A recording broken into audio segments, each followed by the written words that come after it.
Super 16। ওদের efficiency সম্পর্কে তোমার নিশ্চয়ই যথেষ্ট ভালো আইডিয়া আছে, যথেষ্ট ভালো ধারণা আছে। একটা কথা খুব ভালো করে শুনে নাও নন্দিনী, তোমার মনে যাই থাক না কেন, সুপার 16 যখন চেষ্টা করছে তখন আনন্দীর কিচ্ছু হবে না, আনন্দী ঠিক সুস্থ হয়ে যাবে। আমিও তাই চাই বিজয়াদি, আমিও তাই চাই যে আনন্দী খুব তাড়াতাড়ি সুস্থ হয়ে উঠুক। কিন্তু এটা তুমিও জানো আর আমিও জানি যে আনন্দীর যেটা হয়েছে সেটা স্বাভাবিক কিছু হয়নি, অস্বাভাবিক। তাই আমার মনে হয় ওর ট্রিটমেন্টের জন্য একটু বেটার ডক্টরের প্রয়োজন। আমার বলার বক্তব্য এটাই যে একটু বেটার ডক্টর ওর ট্রিটমেন্ট করলে আমার মনে হয় ভালো হবে, ও তাড়াতাড়ি সুস্থ হয়ে উঠবে। হ্যাঁ নন্দিনী দি, আমিও এই কথাই বলছি, তোমার তো অনেক অভিজ্ঞতা আছে না।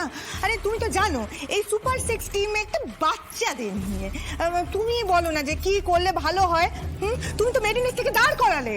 ছোট মামা, তুমি যদি এই বাড়িতে দাঁড়িয়ে ওই শয়তান মেয়েকে নিয়ে আধিক্যতা করো, তাহলে এই মুহূর্তে এই বাড়ি থেকে বেরিয়ে যাও। মা কি বলছো কি ঠাম্মি তুমি এসব? কেন, আমার দাদু ভাইয়ের কথা মনে নেই? ওর যখন এরকম অবস্থা হয়েছিল তখন ডাক্তাররা সবাই হাল ছেড়ে দিয়েছিল। তখন কে কি মাকে জাগ্রত করেছিল, কি কঠিন ব্রত রেখেছিল? আনন্দী, হ্যাঁ, সেদিনও ডাক্তাররা জবাব দিয়ে দিয়েছিল, কিন্তু মা ঠিক ওকে ফিরিয়ে দিয়েছিল। আজও তাই হবে, বাড়িতে যোগ্য হবে। মা ঠিক ওকে রক্ষা করবে, সেদিনও যেমন করে রক্ষা করেছিল আজও মা ওকে রক্ষা করবে।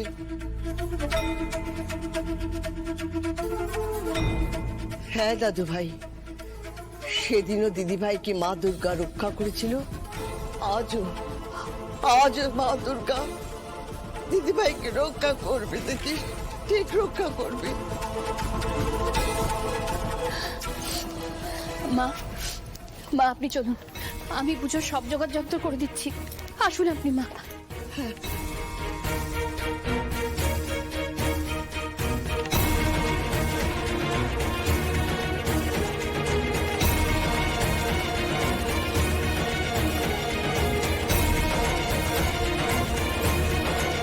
আদি, আদি দয়া করে একটিবার আমাকে রিপোর্টটা দেখতে দাও প্লিজ, দয়া করে প্লিজ।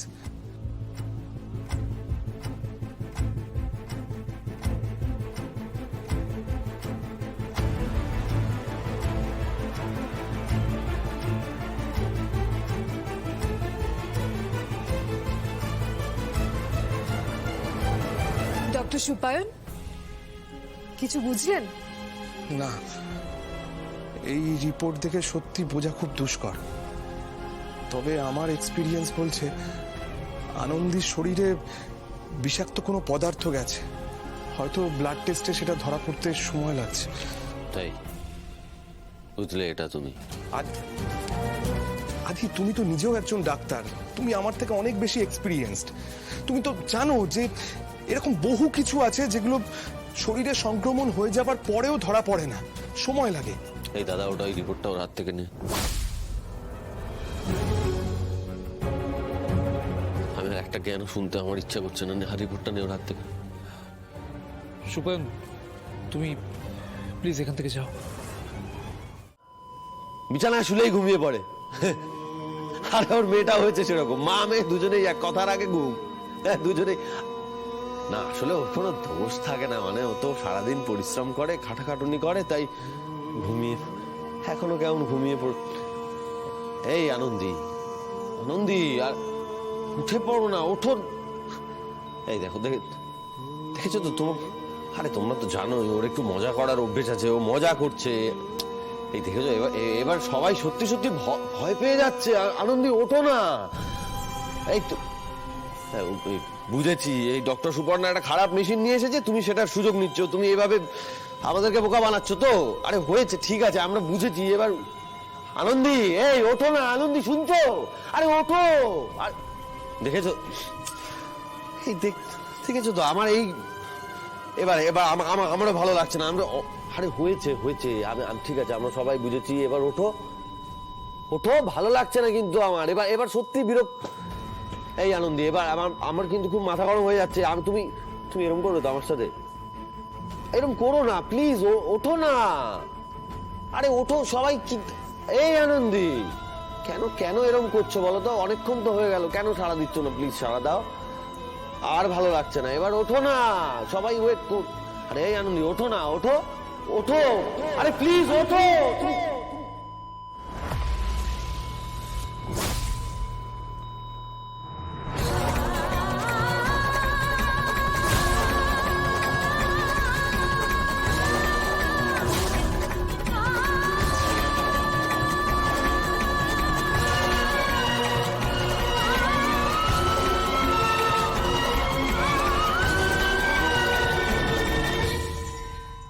আমি কিন্তু আর সহ্য করতে পারছি না। এবার ওঠো প্লিজ, ওঠো। আরে ওঠো।